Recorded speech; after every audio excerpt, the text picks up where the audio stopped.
दोस्तों दुनिया के अंदर ऐसा कोई भी इंसान नहीं है जो क्राइम करने से पहले एक प्लानिंग ना करे। और वो प्लानिंग ये सोचकर करता है कि वो जिस तरीके की प्लानिंग कर रहा है वो पुलिस को चकमा देकर बाहर निकल जाएगा। लेकिन दोस्तों उन लोगों को मैं बता दूं, अपनी हर स्टोरी में बता चुका हूं कि इंसान प्लान तो बड़ा बनाता है लेकिन उसकी सारी की सारी प्लानिंग धरी की धरी रह जाती है जब पुलिस केस को अपने हाथ में लेती है। और दोस्तों इंसान जब क्राइम करता है तो उसको उसके किए की सज़ा ज़रूर मिलती है, और जब उसको किए की उसकी सज़ा मिलती है तो उसे दूर दूर तक कोई भी ऐसा शख्स नहीं होता है जो उसको बचा पाए, और उसके किए का फल उसको मिलके रहता है, जैसा कि आज की कहानी के अंदर होता है। आज की कहानी के अंदर प्यार, मोहब्बत, इश्क, धोखा, ये सारी चीज़ें भी हैं, और बड़े ही शातिर तरीके से इस प्लान को बनाया भी गया था। लेकिन दोस्तों पुलिस के हाथ में जब ये केस आया तो महज 24 घंटे के अंदर जो कातिल थे उनका ना कि प्लान चौपट किया बल्कि उनकी सारी प्लानिंग धरी की धरी रह गई, और उसके बाद में ये सारे के सारे कातिल 24 घंटों के अंदर सलाखों के पीछे पहुंच जाते हैं। यकीनन दोस्तों आप लोग जब इस पूरी कहानी को सुनेंगे तो आप लोग सोचने और समझने पर मजबूर हो जाएंगे। आप लोग वाकई सोचेंगे कि आज के ज़माने में किस किस तरीके के लोग पड़े हुए हैं। तो ये पूरी कहानी सिलसिलेवार तरीके से दोस्तों मैं आप लोग को सुनाऊंगा। और कल के दिन बहुत सारे ऐसे लोग थे, जब मैंने ट्रू क्राइम सफ़र पर बोला कि आप लोग आइए मेरे नए चैनल से जुड़िए, तो कम से कम 30-40 लोगों ने हमारे इस चैनल को झट से सब्सक्राइब कर लिया। तो वहीं सब के लिए आज रात 10 बजे इस स्टोरी को लेके आया हूँ। तो आप लोग वीडियो को अंत तक देखिएगा और चलते हैं अब सीधा सीधा इस कहानी का रुख करते हैं। दरअसल दोस्तों इस कहानी की बात करूँ तो इस कहानी की शुरुआत होती है उत्तर प्रदेश के बागपत से, और इसी बागपत के अंदर एक थाना लगता है बिनौली थाना। और ये जो बिनौली थाना है, इसी बिनौली थाने के अंतर्गत एक गांव पड़ता है जियोना गलियान, और इसी जियोना गलियान के अंदर एक परिवार रहा करता है। इस परिवार में जो परिवार के मुखिया है इनका नाम सोनू है। उम्र लगभग इनकी 35 वर्ष के आसपास है। सोनी शादीशुदा है और उसकी शादी को तकरीबन 15 साल गुजर चुके हैं। और सोनू की पत्नी का नाम है सोनिया, उसकी उम्र तकरीबन 28 वर्ष के आसपास है। वैसे तो सोनू के परिवार में कोई नहीं है, लेकिन उसकी एक सास है जिसका नाम है सरोज, जो कि मूल रूप से मुजफ्फरपुर की रहने वाली है। सोनी की शादी को लगभग 15 साल गुजर चुके थे, लेकिन इन 15 सालों में एक बार भी उसे पिता बनने का सुख प्राप्त नहीं हुआ। सोनू की जिंदगी ऐसे ही कट रही थी। बच्चे का सुख मिला नहीं था, तो इसलिए सोनू जो था हमेशा उदास रहा करता था। इसी बीच में एक तारीख आती है 11 अक्टूबर साल 2025, और 11 अक्टूबर साल 2025 को जो सोनू था ये अपनी पत्नी सोनिया और अपनी सास सरोज इनके साथ बैठकर शाम का खाना खाता है। शाम का खाने के बाद में जो पत्नी थी वो अपनी माँ के साथ में सोने के लिए चली जाती है, और जो सोनू था ये अपने कमरे में सोने के लिए चला जाता है। अगले दिन 12 अक्टूबर साल 2025 को जो सोनिया होती है वो जब सो के उठती है तो सीधा सीधा अपने पति को जगाने के लिए पहुँचती है। लेकिन जैसे ही सोनिया अपने पति को जगाने के लिए उसके रूम में पहुँचती है तो वहाँ का जो दृश्य होता है उसे देखने के बाद में उसकी चीखें निकल जाती हैं। दरअसल जिस कमरे में उसका पति सो रहा था उसी कमरे के अंदर उसके पति की जो डेड बॉडी थी ये फांसी के फंदे पर झूल रही थी।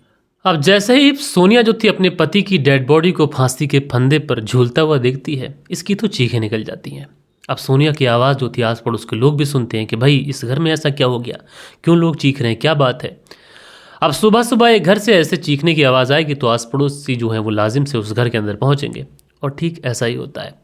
जितने आस पड़ोसी होते हैं सब के सब सोनू के घर में पहुंच जाते हैं। देखते क्या है कि सोनू अपने ही कमरे में पंखे से फांसी के फंदे पर झूल रहा है। सारे ही लोग सोनिया से पूछते हैं कि क्या कुछ हुआ था, तो सोनिया कहती है कि दरअसल उसके पति ने सुसाइड कर लिया है।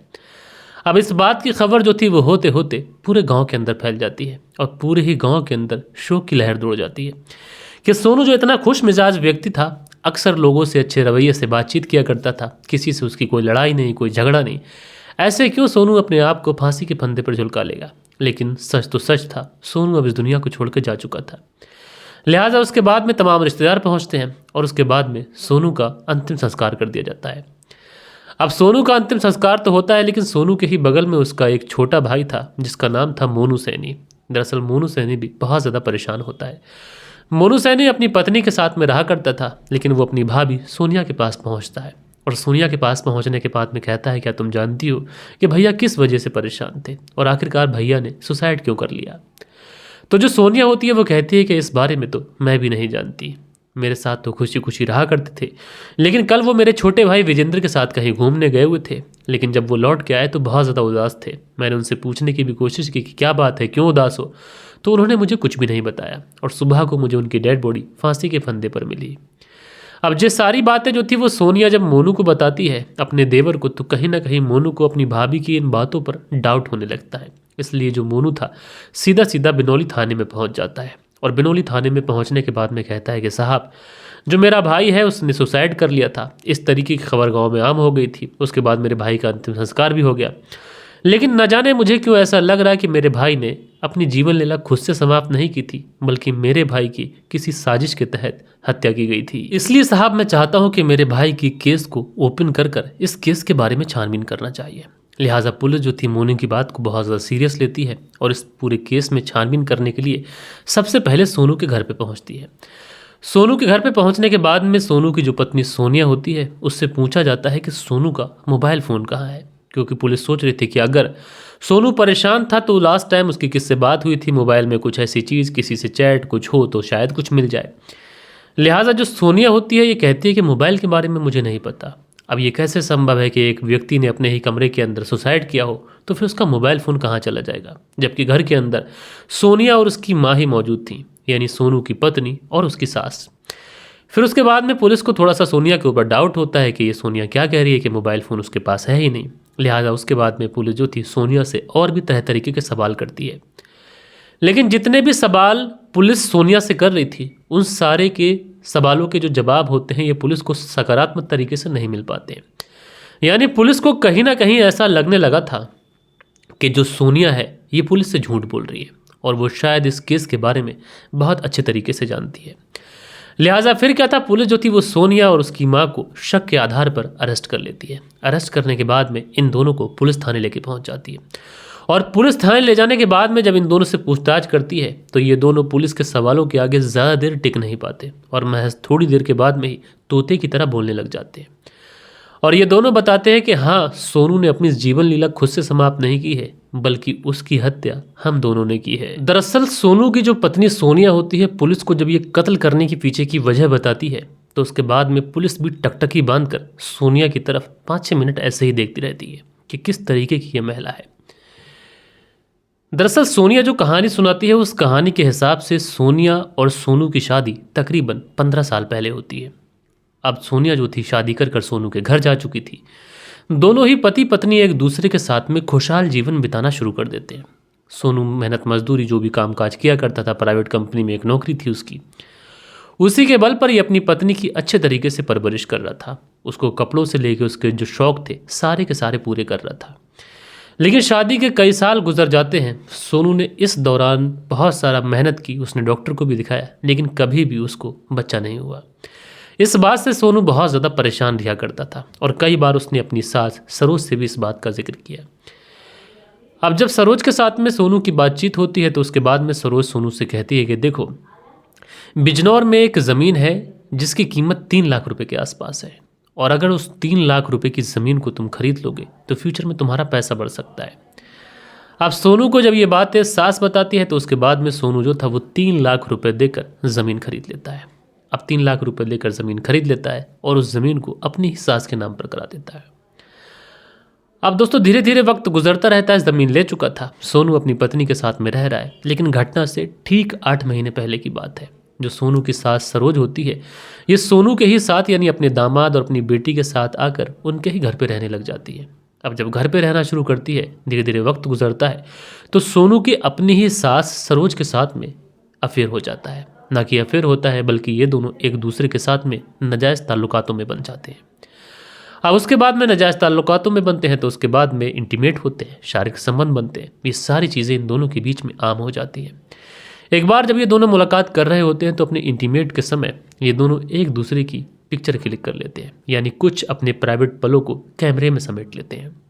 धीरे धीरे वक्त गुजरता रहता है, शारीरिक संबंधों का जो सिलसिला था ये ऐसे ही चलता रहता है। लेकिन इसी बीच में सोनू को ये पता चलता है कि बिजनौर वाली जो ज़मीन उसने खरीदी थी उस ज़मीन की कीमत 3 लाख रुपए से बढ़कर 20 लाख रुपए हो चुकी है।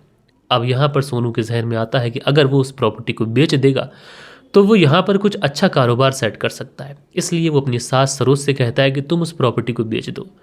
लेकिन जो सास होती है उसे भी बहुत अच्छे से पता था कि उस प्रॉपर्टी की कीमत बढ़ चुकी है, लेकिन पैसा सारा का सारा सोनू का ही था। लेकिन सास जो होती है उसके भी जहन में कहीं ना कहीं लालच आ जाता है और सास उस प्रॉपर्टी को बेचने के लिए इनकार कर देती है। अब जैसे ही प्रॉपर्टी को बेचने के लिए इनकार करती है तो सोनू बार बार यही कहता है कि उस प्रॉपर्टी को बेच दीजिए, लेकिन सास बार बार इनकार कर देती है। अब यहाँ पर सोनू के जहन में आता है कि जो मैंने इसके साथ कुछ प्राइवेट पिक्चर्स ली हैं उससे मैं इसे ब्लैकमेल करूँ। इसलिए सोनू अपनी सास से कहता है कि देखो तुम प्रॉपर्टी को बेच दो, अगर नहीं बेचोगी तो तुम्हारी जो कुछ तस्वीरें हैं, ना कि मैं तुम्हारी बेटी को ये तस्वीरें दिखाऊंगा बल्कि सोशल मीडिया के ऊपर भी वायरल कर दूंगा, जिसकी वजह से तुम समाज में कहीं भी मुंह दिखाने के लायक नहीं रहोगी। अब जैसे ही सोनू अपनी सास को इस तरीके से ब्लैकमेल करता है तो सास जब ये बातें सुनती है तो उसके तो पांव तले से ज़मीन खिसक जाती है। उसको तो समझ में नहीं आता है कि आगे वो क्या करेगी। लिहाजा उसके बाद में वो सोनू को कई बार समझाने की कोशिश करती है कि प्रॉपर्टी आगे बेच लेंगे, जैसा चल रहा है ऐसा ही चलने दो, लेकिन सोनू मानने के लिए तैयार नहीं था। लेकिन जब सोनू और उसकी सास के बीच में ये सारी चीज़ें हो रही थीं और जो प्रॉपर्टी को लेकर बात चल रही थी, ये बातें कहीं ना कहीं सोनिया को पता चल जाती हैं। अब जो सोनिया थी वो भी इस प्रॉपर्टी को बेचने से इनकार कर देती है। जब प्रॉपर्टी को बेचने से इनकार कर देती है तो उसके बाद में सोनू अपनी सास और अपनी बहू से भी तकरार कर लेता है। अब जब घर के अंदर लगातार कलेश पड़ता है तो आखिरकार जो सोनू की सास होती है सरोज, वो कर्रा दिल कर सारी बात अपनी बेटी सोनिया को बता देती है। वो सोनिया को बताती है कि दरअसल मेरे तुम्हारे पति के साथ में नाजायज़ ताल्लुकात शुरू हो गए थे और जिसकी वजह से तुम्हारे पति ने मेरी कुछ फोटोग्राफ्स अश्लील क्लिक कर ली हैं और वो मुझे इन वीडियोस को, इन फोटोज़ को वायरल करने की धमकी दे रहा है। अब तुम ही बताओ मैं क्या करूँ। अब जैसे ही सरोज ये बातें सुनती है तो उसका जो गुस्सा होता है ये सातवें आसमान पर पहुंच जाता है। वो तुरंत ये बात लेकर अपने पति के पास पहुंचती है और अपने पति सोनू से इस बारे में बातचीत करती है। तो जो सोनू होता है ये सारी बात कबूल कर लेता है। वो कहता है कि हाँ ऐसा ऐसा हुआ है, लेकिन इसमें महज मेरा ही दोष नहीं है बल्कि तुम्हारी माँ का भी उतना ही दोष है। लेकिन यहाँ पर जो सोनिया होती है उसे अपनी माँ का दोष नज़र नहीं आता है बल्कि उसको सारा का सारा दोष अपने पति का ही नज़र आता है। इसलिए वो अपने पति से लड़ाई झगड़ा करने लगती है। जब सोनू और उसकी पति सोनिया के बीच में लड़ाई झगड़ा शुरू होता है तो उसके बाद में जो सरोज थी ये अपनी बेटी सोनिया के पास पहुंचती है अकेले में और सोनिया से कहती है कि देखो तुम्हारा जो पति है वो ठीक नहीं है, उसने मेरे भी कुछ फोटोग्राफ्स अपने मोबाइल में क्लिक कर लिए हैं और फ्यूचर में उन फोटोग्राफ्स को कभी भी वायरल कर सकता है। और तुम्हारी शादी को भी 15 साल हो गए, एक भी बच्चा नहीं है। कमी तुम्हारे अंदर नहीं है बल्कि तुम्हारे पति सोनू के अंदर है। और अगर मैं तुम्हारी शादी किसी और से करा दूँ तो फिर तुम्हें बच्चा भी हो जाएगा और जो तुम्हारी प्रॉपर्टी है सारी की सारी वो हम दोनों को मिल जाएगी। लेकिन ये सारी चीज़ें जब पॉसिबल हो पाएंगी जब हम लोग सोनू को रास्ते से हटाते हैं। उसके बाद में ये लोग प्लानिंग करते हैं और 11 अक्टूबर साल 2025 की शाम को जब ये लोग खाना खाते हैं तो खाना खाने के बाद में जब सोनू अपने कमरे में सोने के लिए चला जाता है तो उसी समय सोनिया एक दूध का गिलास लेके पहुंचती है, लेकिन उस गिलास में उसने नशे की गोलियां मिला रखी थी और उसके बाद में वो नशे की गोलियां जब वो सोनू लेता है उसको नशा हो जाता है और रात के समय पहुंचकर ये दोनों माँ बेटी उसकी हत्या कर देती हैं। अब हत्या तो हो चुकी थी लेकिन हत्या को एक साजिश दिखाना था, एक प्लान बनाना था, इसलिए ये उसकी डेड बॉडी को वहीं पर पंखे से लटका देते हैं और उसके बाद में रात भर उसी डेड बॉडी के पास सोते रहते हैं और सुबह उठकर जो सोनिया होती है ये नाटक करना शुरू कर देती है। लोग आते हैं लेकिन आनन फानन में बात पुलिस तक पहुंच पाती इससे पहले ही सोनिया और सरोज जल्दबाजी में उस सोनू का अंतिम संस्कार करा देते हैं। लेकिन यहाँ पर सोनू के भाई मोनू ने अगर यहाँ पर सही तरीके से छानबीन ना की होती और पुलिस तक ना गया होता तो शायद ये केस कभी खुल ना पाता। दोस्तों इस कहानी के अंदर आप लोगों ने देखा एक लड़की है, उसकी माँ भी गलत थी, उसका पति भी गलत था, लेकिन उसको कसूर सिर्फ अपने पति का दिखाई पड़ा और अपनी माँ की बहकावे में आई, अपना घर उजाड़ लिया, परिवार उजाड़ लिया। लेकिन इस कहानी के अंदर अगर सबसे ज़्यादा कसूर मानेंगे तो कुछ कसूर मेडिकल वालों का भी है जो इस तरीके से किसी को भी नशे की टैबलेट दे देते हैं। बहरहाल दोस्तों आप लोग इस पूरी कहानी के बारे में जो भी सोच रखते हो अपनी राय नीचे कमेंट्स में ज़रूर से ज़रूर बताइएगा। बाकी दोस्तों मिलता हूँ आप लोगों से कल के दिन किसी और स्टोरी के साथ में। जब तक के लिए अपना ख्याल रखें, देश का ख्याल रखें, परिवार के रिश्तों की अहमियत को समझें। जय हिंद, जय भारत।